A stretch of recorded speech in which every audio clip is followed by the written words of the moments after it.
Hey everybody, we got another guest in the studio today. It's Jared from Guns and Gadgets. Stay tuned for an awesome conversation. This is attorney Andy Marcantel and attorney Marc J. Victor. We're the partners at the Attorneys for Freedom law firm here today with another guest in the studio. We got Jared from Guns and Gadgets. How you doing, gentlemen? Great day. Great to be here. Awesome to have you here, man. So happy to have you on our team. Thank you. To have you in the studio. It's an honor. Great to partner up with you and the awesome things that you're doing over on your channel. Why don't we start with that? For our viewers who haven't heard about Guns and Gadgets and you, what do you do on your channel? What's it all about? Sure. So the easy thing is if somebody's into the Second Amendment, whether it's lawsuits and litigation or prosecutions and stuff like that, or anything coming out of Congress, good, bad, ugly, or indifferent, I try to research that for the people, put it in layman's terms so they can understand it. And then I'd give them an action of how they can support a bill, stop a bill, talk to Congress, run for Congress, stuff like that. So if it's anything freedom-related, specifically in the Second Amendment, you'll find it on my channel, no matter what state it happens in. You're an activist. Yeah, you could say that. Yeah, you used your platform to be an activist. Yes, sir. To push the bus in the right direction on freedom issues. Yeah, force it sometimes. That's why we like you. We love it, man. We're activists as well. We're pushing in the same direction. One of the things I love about you so much, I'm glad I got to know you a little bit. We just had lunch together, and sometimes people are one-issue people, and so much of your channel is Second Amendment. I mean, hell, you got the Second Amendment tattooed on your arm. And yeah, I have guns as well, and I don't want anybody telling me I can't have them. But you care about more than just the Second Amendment. You care about freedom generally. Absolutely. Yeah, tell us about that. I don't think people know that side of you. No, so for me, I try to boil it down to an old cliche from when I was in law enforcement, tools in a toolbox. Our rights, our amendments, everything that we know as a true natural right, it's a tool. And we all have them, but we can't tell somebody how to use a certain right or if they can or can't. And that's how I try to get people to understand. You might not be a gun person, but I still have that right. And I'm not going to take away your right to, protest the government on an issue that I might not agree with. We all have our rights. We're here in America. We're supposed to coexist. And I think we have more things in common as Americans than we do that items that divide us. And we just need to get back to that. Yes, thanks for saying that. We have more that unites us than divides us. Yeah. And one of the things that I think really could unite us is the fact that, look, freedom is about the right to live however you want, even if it's a way I don't live. Like, if you hate guns, that's fine. Don't have any guns. That just doesn't mean you get to tell other responsible, competent adults that they can't have guns. But there are things we don't like. Like, for example, I don't drink alcohol. Some people maybe don't know that. It's just not a thing for me. Mm-hmm. And I think I was the only guy in the Marine Corps who didn't drink beer. But that doesn't mean I would be one bit less ferocious opposing a law that tried to ban alcohol than anybody else who loved it. In fact, I think I'm in a better position to defend the right to drink alcohol because I don't drink it. Yeah, real quick, that's a super important point. We tell people this all the time when it comes to issues of the drug war, for example. The people I'm not impressed by people who smoke marijuana who think that marijuana should be legal. Yeah. That's a given. I'm not impressed. Right. I'm impressed for the person who doesn't smoke marijuana, who maybe thinks it's morally detestable or unhealthy, bad, terrible, but stands up for the rights of competent adults to exercise that right, even if it's something that they don't agree with. That's the important person in the Freedom Fund. And that's something that I've changed totally on my outlook. When I was in law enforcement for 24 years, you're marching down that road where that's all bad.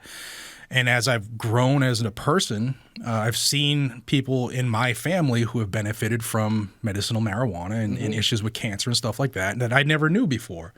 So now I am of the opinion that it does have benefits for people if used correctly and not abused like everything else. And they have that right. If they want to treat themselves with something, it's something that grows out of the ground. It's not something we manufacture from space. It's something that was here. It was part of the earth, part of God's creations. It's not my spot to tell people they can't do that. I'm going to push back a little bit on that. I know exactly what you're going to say, too. Imagine if it wasn't on God's green earth and it was synthetically created in a lab. And Imagine it didn't have medicinal purposes. It was bad for you. The most unhealthy thing in the world. What we need in the freedom world is people still standing up and saying, absolutely. If that's a competent adult, they're in charge of their own body, property, money, and time. Yep. Yeah, I say it all the time. I don't care what you do with your life, but you don't get to tell me how to do my life. And if we can just meet in the middle, then it'll be a great country again. Yeah, and I think that's great. And it's one of the reasons I love to work with you, and I'm excited about our partnership working together because I want to support other pro-freedom people. I think that we need to get together as a crowd of people that says, look, freedom is important regardless how other people use their freedom. You don't get to interfere, like even the right to smoke marijuana. It doesn't mean you get to go drive your car down the road and create risks of harm to other people. That goes for alcohol. That's the same if you're tired. You never get to put another person at risk of harm. So that should be a standard. But if you're not doing that, you should be left alone. That's the hard work of freedom. That's what we need to get people to step up and understand. It's not just about your right to live in ways that I think are appropriate. Right. It's about your right to live in any way you think is appropriate. You're the iron-fisted dictator of your body, property, money, time. So that we see eye to eye on that is just really encouraging for me, and I'm really happy to support what you're up to out there, Jared, and your channel and what you're doing, and I want to be a big supporter of what you're up to, too. In fact, I can't wait to try some of that coffee you're pushing. Some of the best in the world. What is it? What coffee are you pushing? So I'm one of the owners of Blackout Coffee. Oh, okay. And we're doing a small family-owned business in Florida, cranking out the best bean juice you could possibly drink. Love it. Can't wait to try it. He's going to send some link over in the for it. description to Blackout Coffee, guys. Go check it Excellent. out. Yeah. Tell me about your background in law enforcement. I didn't know that. So I started in the Clinton era, 1997. I was a police officer. First 3 years was in New Orleans, Louisiana, which was basically a war zone before Katrina, and finished my career up in Massachusetts. Last 4 years were in a very small town. I did my career kind of backwards. I started in the big city on a team and ended up in a small suburban town where there wasn't a lot going on. Middle of winter, I was responding to a car accident and slipped and fell twice on my duty belt, destroyed my back, and that was kind of the end of everything. Mm-hmm. Yeah, I'm sure that gives you, a lot of different perspectives, right? You're seeing the prosecutor's side, you're seeing the defense side. You understand our positions on things. You understand the state's position on things. Yeah. And I think that's why my channel's done so well is because, I have been in the court. I'm not an attorney, but I've been in the courtroom for years, seeing how it operates, been in, tons of trials. So I get both angles, I get both sides, and throughout that experience has actually changed how I view things now as a, 48-year-old person. Yeah, we appreciate that. Something that, because we had a civil rights practice at the law firm. We're criminal defense attorneys. Oftentimes we're cross-examining cops in a hostile way or interviewing them. You know all about that. I'm familiar with that, yeah. Yeah, but we call balls and strikes too. And we've defended cops who we thought were wrongfully accused of police misconduct. Yep. And we always try to emphasize the importance of you can't just broad brush any group of people. Any group of people. Right. There's good and bad.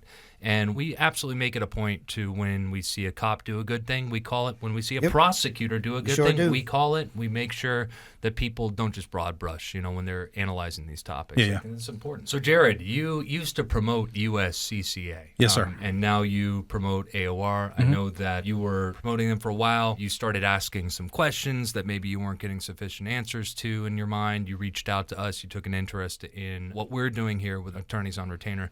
What was that journey like for you? What started your skepticism there, questioning, things like that? Well, it was tough because I was working, and there were a lot of great people over there that I love those folks, some of those folks over there. But, I was with them for over 5 years, and I remember they had their product for years and trusted it to my family, And when some incidents happened, 2 major incidents that we were all aware of, Kayla's Giles case and the Alan Coley case, it got to the point where all the back and forth as information came out and evidence was revealed, and then the response by a couple different sides, that I personally, and this is why I made my decision, was me personally, I didn't feel 100% confident with the fact that if, God forbid, I walk out of this office and I have to shoot somebody to defend myself, yourself, one of my kids, my wife, I wasn't confident that they would cover me, because I've been on tons of shootings in my career and they're all ugly. There's none, very rare, unless it's on video, that it's open and closed and the first responding investigating officer says, no charges, this is good to go. It's very rare. And obviously, I'm nobody big, but it could be blasted as a higher profile case because of what I do for a living and teach people about their Second Amendment right. And I didn't have that confidence anymore that if, God forbid, I had to take action, that they wouldn't dump me for some reason. And because of that, I had to make a hard decision. And that led to me, looking at what you guys and gals have here going on. Because, the first couple of videos I watched of you guys in this scenario, this room here, I said to my wife That's the kind of attorney I want fighting for me, because you guys are bulldogs, and you can see it here. You guys are straight up and real. I mean, Bulldog Marine, you have a bulldog. I got to meet outside. His name's Beefy. Yeah, that's true. People acquainted with the channel know Beefy. Yeah. And for folks who are watching, you need to have somebody. God forbid you're in a courtroom facing, living in a box. You're going to want somebody like Mike Tyson in your corner. And to me, I think that's what you guys and gals here are doing. And, I mean, that's why I am a member, because if I ever need you, I want you guys fighting rather than I don't know who until maybe it gets decided at some point later down the road. No, we totally appreciate that. I mean, it's what we've been doing here the whole time. I mean, my attitude was if we're going to found a law firm, it should be founded on the right principles, and it should be staffed by lawyers who like to be lawyers, which means lawyers who like their craft, not just, trying to walk people through the system and cut a quick deal or something like that, or trying to get out of doing the hard work. I hire lawyers who are interested in bringing creative motions and thinking outside the box, who's not afraid to go up against the state. That could be a big thing, right? They have endless resources. Yeah, maybe we can get an expert. They could get 10 experts if they want, no problem. Their investigative resources are endless, so fighting the state is a big thing, but that's what we do. If you're a pro-freedom person, that's pretty much what you're doing. Right. You're trying to restrain the state. That's what the Constitution was about in the first place, restraining the state. And so we got lawyers here. Andy walked in. I think he was probably second or third year of law school. I don't know. What was it? Second year of law school. Plopped himself down in front of my desk and made it clear he wanted to work for a pro-freedom firm. He was a pro-freedom guy. What it was the position of the firm that attracted him here. And that's also the case with many other lawyers here, many paralegals. We got people here working the front desk who are excited about what our firm philosophy is. And I think that if you got the wrong philosophy, it shows in your work product. Yeah. I think it just shows up. If you don't like what you do, if you don't appreciate thinking outside the box, and that's really what it is about being a lawyer. You got to be creative, right? I think something that you said is really important, and it's something Mark and I have talked about a lot, and I love picking the brain of law enforcement outside of work. Yeah. Mark and I have many friends who are in law enforcement all around the state. In fact, one of his best friends. My best friend is from the Marine Corps. Yeah, from the Marine Corps, is retired Phoenix PD. Yeah, so I love picking the brain of law enforcement, and something you said reminds me a lot of something Mark and I talk about all the time on this channel, which is when an officer shows up to a shoot, and maybe it's a homicide call, maybe it's a shooting call, they don't know what's going on, they show up, they're trying to figure everything out in that investigation. Mark and I kind of phrase it like this. Look, there are clearly good shoots, but those are the minority. Oh, yeah, absolutely. Then there's the questionable shoot, which is, I don't know. It's really, really fact-dependent, and the defendant or the defense attorney may have a very different telling of the facts than what the prosecutor's contending that happened. Yeah. Then there's the clearly bad shoot, right? And so I think it's really important what you said, that like when you show up, I mean, in your experience, when you show up, what's that like when the scene is being processed, when it's kind of being assessed? What are we dealing with here? It's bad usually because you don't know what's going on. You're trying to figure something out based off of one person's claim. Maybe a couple witnesses actually have the intestinal fortitude to actually do the right thing. But you just have a crazy circus that you're trying to get a storyline out of, and probable cause isn't really a big threshold to meet. So you can actually get PC on somebody, and they might not actually be the one in the wrong. So it's tough. That's why the people who are the salt of the earth do it a little bit better than others. They'll dig a little deeper and ask some more questions, and sometimes buck the system where the state wants the investigation done and you want more time. But it's difficult. It's very, very hard to think that, all right, if I just had to defend myself, that the cop is coming, A, as a gun guy, B, is a Second Amendment proponent, C, cares about you at all, is not having a bad day, right. And then D, is going to make the decision the same way you did. Because Graham versus Connor is a Supreme Court case which said everybody's perspective, the way I perceive everything going on, it can't be wrong. But that doesn't mean that the cops coming and going to perceive things the same way. So that's why for me, it's huge to have you all, that if I need to, I just make the call and I'm actually talking to an attorney immediately who can guide me through that high stress. I'm going to prey on your expertise for just one more thing Sure. that I think is important to our viewers, because we get asked all the time, what should I do after a shoot? And like Mark and I have the legal advice on what to do and what not to do after a shoot. But I want to, while we got you here, Sure. I want to get the law enforcement advice, because we always tell people, and make sure you don't get shot when the cops show up. They're getting a call from dispatch, they're confused Yeah. a lot of times. What's your perspective on this? How can people protect themselves if they've been involved in the shooting the cops are on the way? Holster the gun, don't look like an imposing threat, and just whether you agree with what they're saying at the moment or not, just follow a couple orders to show your hands, maybe get clear, get on the ground. Even if you did everything right, the last thing you want is whoever's there to perceive you as a threat, because they're coming to a call that their life is already at stake. There's a shooting, so they're already justified to come in at a high level, and you just don't want it directed at you. But then I always used to, last probably 4 or 5 years of my career, I used to say this: you have the right to not say anything, and I always suggest you exercise your right. You actually told people that. Yeah. You have a right to remain silent. Good for you, buddy. I tell people all the time, they think the police are going to be upset. The good cops are not upset because people say, you know what, I think I'm not going to make a statement right now. Yeah. That's what they do. That's what they tell their kids to do. What they tell their kids and loved ones to do. Right. Yeah. I know that because I've got friends who are cops, and that's what they say. That's what the department tells us to do after a shooting. That's what your FOP guy is going to tell you. That's what you have taught your kids. Just keep your mouth shut. It's a right you have. You don't need anybody's permission to remain silent. And that's a good way to find out right up front what kind of cop you're dealing with, right? Yeah. Because if the police officer says, you invoked your right to remain silent, no problem, all good. If they start working on you, okay, now you know you got somebody who probably is a bit of a problem. All the more reason to keep your mouth shut.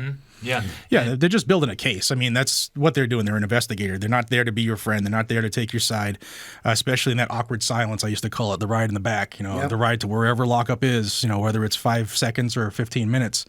That awkward silence oftentimes will elicit responses that people shouldn't be saying. So just, know your role and shut your mouth. Yeah, and one thing on top of that, I'm sure as you're acquainted with and probably have been advised by prosecutors on multiple occasions before testifying in a courtroom, the state can't comment on your post-arrest silence. Right. If you invoke your rights, see, people are worried like, oh, wouldn't that make me look suspicious if I said, I plead the fifth, I want to speak to an attorney, they're going to make me seem really suspicious and everything like that. No, the rule is the Constitution prohibits the state from even commenting on your post-arrest silence. In fact, there was a really memorable moment in the Rittenhouse trial where the prosecutor there attempted to imply guilt of Mr. Rittenhouse by saying he invoked his right to remain silent, and the judge tore him a new asshole. As he should have. Yeah, that was a good trial. You usually don't see that from a judge. Yeah. That was pretty good. Yep. Yeah.